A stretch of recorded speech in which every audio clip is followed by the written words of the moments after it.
Good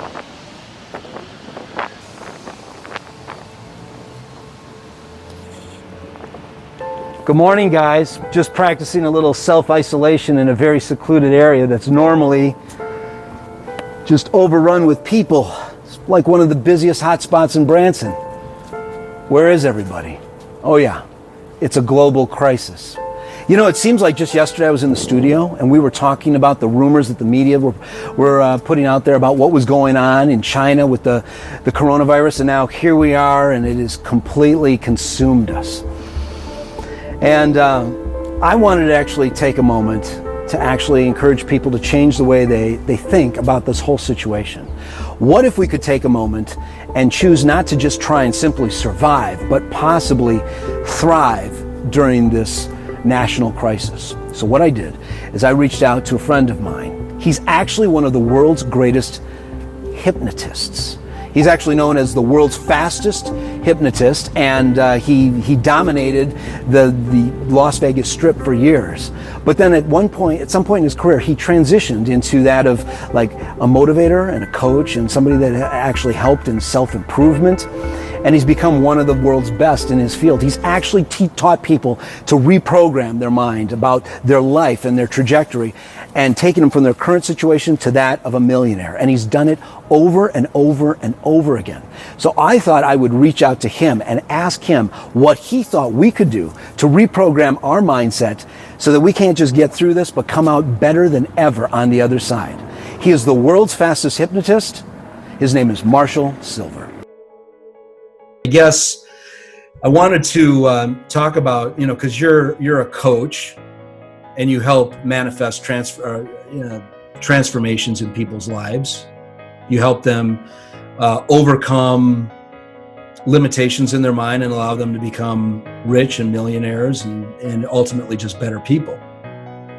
And then I thought you'd be a perfect person to talk to, because there's a lot of challenges, to put it mildly, for people, everybody on the planet. I don't know if you're talking to people overseas right now, but I am. Everybody is impacted by this, and people are afraid, but I think that you've been doing this for decades now, getting people to overcome limitations or blockages in their minds and help them get to the other side. And that's what the whole world wants to do right now, is just get to the other side. They want to get out of this.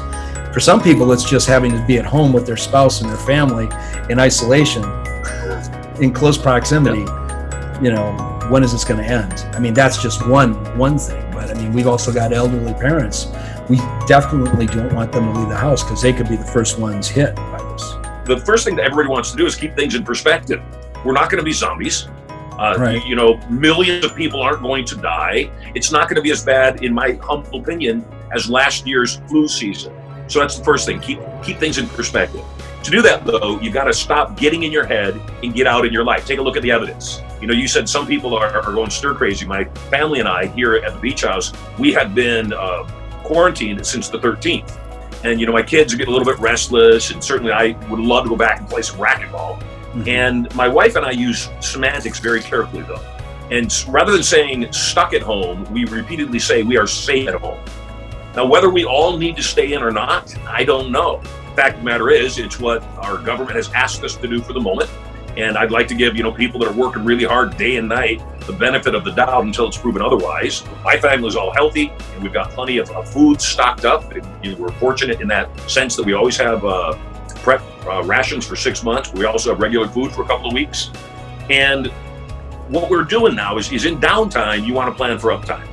You and I are in the live event business. Right. And you and I found out overnight that we couldn't be in business. Literally, our business was put on hold. Yeah. Well, I still have to pay for my theater.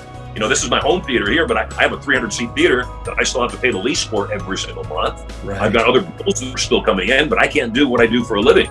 So in downtime, what you want to do is take a look at it and say, okay, how can I be sure this never happens to me again? I want to give viewers watching this a 4-step process to help you be sane right now. I call it my 4 steps to total enlightenment. 4 steps to total enlightenment. Step 1 is to forgive and choose to remember no more, especially yourself.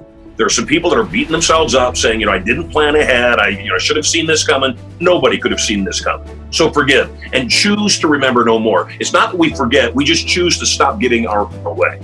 Step 2, surrender and find your life perfect, because finding your life less than perfect is a waste of time. Living in the past is depression. Living in a potential future is anxiety. You don't know what's going to happen. It could be way better than you think it's going to be. Way better. Once you have surrendered and lived in the present moment, living in Satori, step 3 is where enlightenment really occurs. Forgive, choose to remember no more. Secondly, surrender, find your life perfect. Thirdly, utilize versus tolerate the circumstances of your life. What do I mean by that? Whatever comes up, the first thing you've got to say is, what wasn't what I was expecting? What's really good about this? When you start utilizing the circumstances of your life right now, extra time with the family, extra time to learn a new skill, maybe the ability to say, okay, what else could I be doing? What's my side hustle here? How do I pivot? How do I turn? You will have so much abundance in every area of your life, in your relationships, in your wealth, in your emotional, mental, physical, and even spiritual well-being. There'll only be one thing left to do, and that is step 4 of total enlightenment: serve others. So my desire, in this conversation, Sean, is that I can say something that will make somebody have more certainty. Say something that will give somebody a lighter heart, take some of the burden off, because that's where the burden is coming from. We're 3 weeks into this, really, because it was mid-March, right, when the first week of April. We're 3 weeks into this. 3 weeks is not going to make or break an entire world. It's not going to happen. Mm-hmm. Will things change? They will. If somebody had told, somebody, hey, I've got to shut the doors for, call it 6 weeks. I've got to shut the doors for 6 weeks. I can't pay you during those 6 weeks. You got to stay home during those 6 weeks, except after 6 weeks, we'll reopen the business. I'll bring you back to work. Things will be better than it was before. Then a lot of the stress would be gone. It's the uncertainty. It's not knowing, when do we open up again? When can we leave our homes? When will there be enough toilet paper? Right. You've got to surrender. It's not in your hands right now. And if you are a person of faith, leave it in God's hands. If you are not a person of faith, just surrender. There's nothing you can do right now. Handle what you can, surrender what you cannot, have faith. That's great. All right, guys, what do you think? Not just good advice for surviving a global crisis, but maybe every day of our lives. So Marshall Sylver is an amazing guy. He's a hypnotist, and he also happens to know Donald Trump. On more than 30 occasions, they've shared the stage before. Donald Trump has come on right after Marshall Sylver did his presentation. And so I asked him this, because I've heard that Donald Trump actually uses a form of hypnosis in his speeches and when he's taking on a political rival. Who better to ask than a hypnotist that actually knows Donald Trump? So I asked him about that, and we have the extended interview online at intriguejournal.com.